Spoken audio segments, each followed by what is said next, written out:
Baik, perkenalkan nama saya Selvindra Aidillah dengan NPM akhir 038 dari kelas analisis multivariat D012.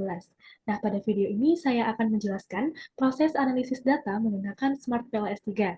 Nah, berikut adalah data yang sudah saya siapkan pada Microsoft Excel. Ada sebanyak 344 responden. Nah, baik, langsung saja kita buka untuk aplikasi Smart PLS-nya. Klik New Project, kemudian untuk namanya diganti menjadi EAS Multivariat. Klik OK. Kemudian kita impor untuk datanya. Klik OK. Nah, selanjutnya adalah membuat model penelitian. Yang pertama ada variabel transformational leadership sebagai variabel X, ada TL1 hingga TL5. Rename menjadi TL. Klik OK. Dan yang kedua ada variabel employee retention sebagai variabel Y, ada ER1 hingga ER5. Rename menjadi ER. Kemudian ada variabel organisational citizenship behavior sebagai variabel Z, ada UCB1 hingga UCB5. Rename menjadi UCB. Dan yang terakhir ada variabel communication sebagai variabel M, ada C1 hingga C5. Rename menjadi C. Nah, jika sudah, kita susun terlebih dahulu.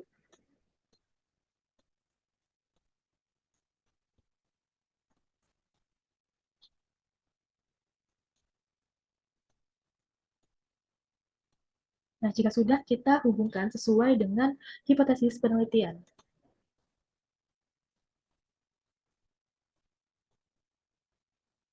Nah, jika sudah, kita buat untuk variabel moderasinya, klik kanan pada UCB, kemudian Add Moderating Effect.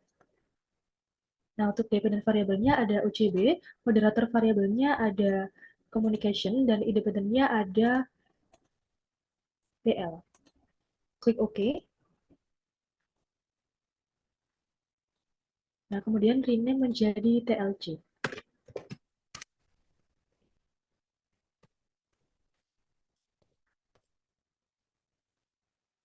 Selanjutnya, untuk variabel moderasi kedua, klik kanan pada variabel IR, kita add moderating effect. Nah, dependent variabelnya ada IR, untuk moderator variabelnya ada C, dan independent variabelnya ada OCB. Klik OK. Rename menjadi OCBC. Klik OK. Dan jika sudah semua, kita langsung klik calculate. PLS algorithm. Kita start.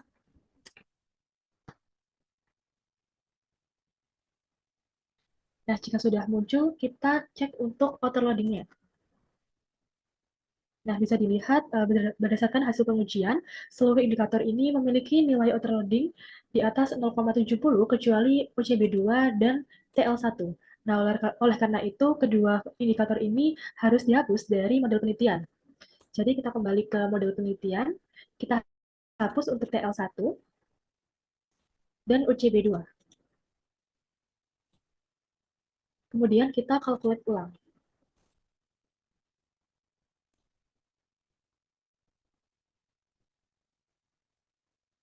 Nah, jadi kita cek kembali untuk overloading-nya.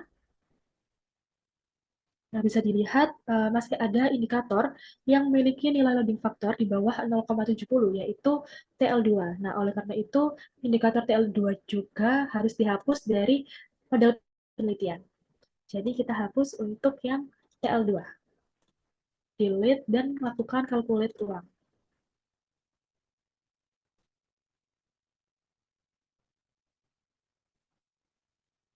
Nah, kita cek kembali untuk overloading-nya. Jadi, berdasarkan hasil pengujian yang terakhir ini, menunjukkan bahwa seluruh indikator yang tersisa memiliki nilai loading factor di atas 0,70. Nah, sehingga seluruh indikator dinyatakan valid dan memenuhi kriteria convergent validity. Yang selanjutnya kita cek untuk nilai AV-nya. Nah, bisa dilihat untuk nilai AV lebih besar dari 0,5 semua, maka seluruh variabel dinyatakan valid. Kemudian yang selanjutnya ada diskriminan validity. Yang pertama kita lihat pada cross-loading-nya terlebih dahulu. Nah, bisa dilihat untuk seluruh indikator memiliki nilai cross-loading tertinggi pada konstruk yang diukurnya masing-masing dibandingkan dengan konstruk lain. Nah, sehingga dapat disimpulkan bahwa seluruh konstruk dalam model telah memenuhi kriteria validitas diskriminan. Kemudian kita cek juga untuk nilai HTMT-nya. Nah, bisa dilihat untuk seluruh nilai HTMT-nya juga berada di bawah 0,9, maka seluruh konstruk dalam model penelitian telah memenuhi kriteria validitas diskriminan. Kemudian selanjutnya kita cek untuk reliabilitasnya. Nah, untuk nilai Crown Batch alpha-nya bisa dilihat lebih besar dari 0,70 semua, sehingga seluruh konstruk dinyatakan reliable. Kemudian untuk nilai composite reliability, bisa dilihat untuk nilainya di atas 0,70 semua, sehingga dapat disimpulkan bahwa setiap konstruk dalam model penelitian telah memenuhi kriteria reliabilitas. Selanjutnya adalah inner model. Yang pertama kita cek pada R-square-nya. Nah, yang pertama ada R-square pada OCB, bisa dilihat untuk nilainya 0,507. Jadi, hal ini menunjukkan bahwa 50,7% variasi organizational citizenship behavior mampu dijelaskan oleh transformational leadership serta efek moderasi communication. Nah, sisanya sebesar 49,3% dijelaskan oleh faktor lain yang tidak diteliti dalam penelitian ini. Yang kedua ada R-square dari ER. Nah, untuk nilainya ini 0,421 yang menunjukkan bahwa 42,1% variasi employee retention mampu dijelaskan oleh transformational leadership, organizational citizenship behavior, serta efek mediasi dan moderasi communication dalam model penelitian. Nah, sisanya sebesar 67,9% itu dijelaskan oleh faktor-faktor lain yang tidak diteliti dalam penelitian ini. Untuk selanjutnya adalah uji hipotesis. Kita klik calculate, bootstrapping, kemudian start calculation.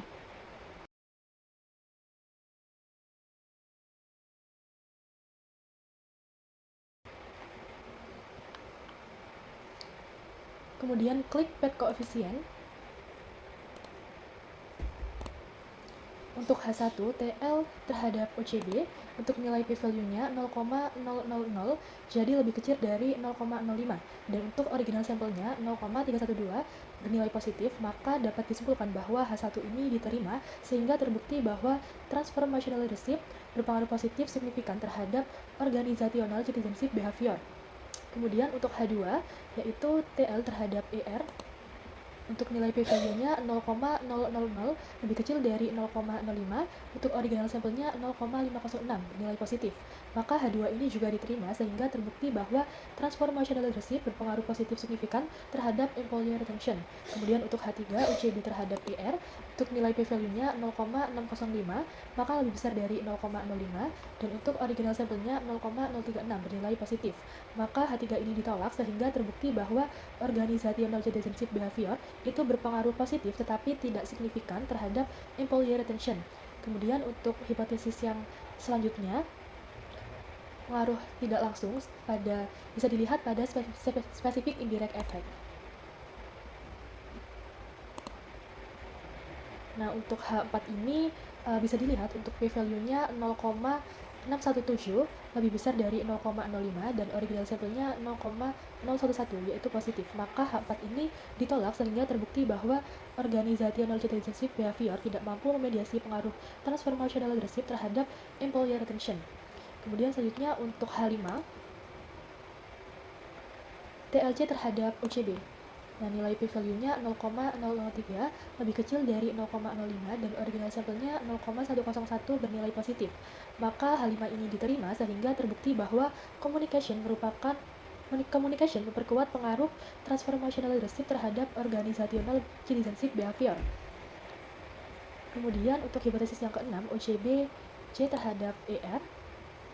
Nah, untuk nilai p-value-nya 0,450 lebih besar dari 0,05 dan original sampelnya min 0,042 bernilai negatif.